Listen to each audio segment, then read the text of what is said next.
রঙিন খামে আবেগ ভরা চিঠি পেতে কারটা ভালো লাগে, কিন্তু বর্তমানে ডিজিটাল যুগে সেই খামে ভরা চিঠি কিন্তু এখন অতীত।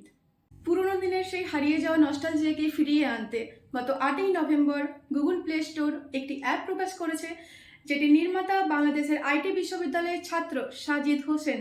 এই অ্যাপটির বিশেষত্ব হলো যে আপনি আপনার নিজস্ব পরিচয় গোপন রেখে আপনার প্রিয়জন, পরিজন বা পছন্দের মানুষকে চিঠি পাঠাতে পারবেন। পুরানো দিনের মতো কাগজের থিম বা হাতের লেখার বিভিন্ন ডিজাইন এই অ্যাপটিকে আরও আকর্ষণীয় করে তুলেছে।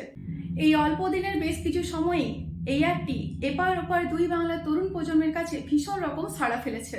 গুগল প্লে স্টোরের তথ্য অনুযায়ী এই অ্যাপটি ডাউনলোড হয়েছে প্রায় 50,000-এর বেশি এবং চিঠি আদান প্রদান হয়েছে 10 লাখেরও বেশি।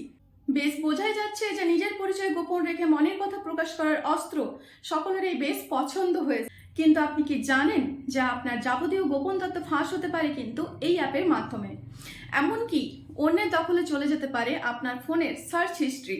এর প্রধান কারণ হলো এই অ্যাপটি তৈরি কিন্তু বাংলাদেশে এবং এর সমস্ত পরিচালনা হয় বাংলাদেশের ঢাকা থেকে। এটি ডাউনলোডের সময় কিন্তু বলে দেওয়া থাকে যে গ্রাহকের বা ব্যবহারকারীর তথ্য যে সুরক্ষিত এটা কিন্তু নিশ্চিত নয়। এটি কিন্তু ব্যবহারকারী বা গ্রাহকের আইপি অ্যাড্রেস বা ফোনের কিছু ইউনিক আইডি বা ফোনের সার্চ হিস্ট্রি কিন্তু অ্যাক্সেস করতে পারে।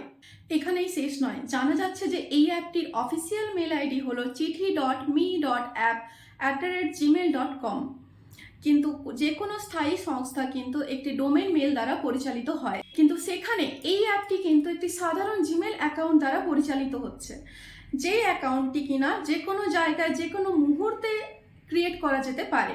এই ধরনের সাধারণ জিমেল অ্যাকাউন্ট দ্বারা পরিচালিত যে কোনো বড় অপরাধের চক্রকে খুঁজে বের করা কিন্তু এক প্রকার কঠিন হয়ে পড়ে। তাই সাধারণ মানুষ তথা বিশেষ করে তরুণ প্রজন্ম বর্তমানে ভারত বাংলাদেশের এই তপ্ত পরিবেশে স্রোতে গা ভাসিয়ে চিঠি লেনদেন করার আগে একটিবার সতর্ক হয়ে উঠুন, নিজের সেফটি নিয়ে একবার ভাবুন। নমস্কার।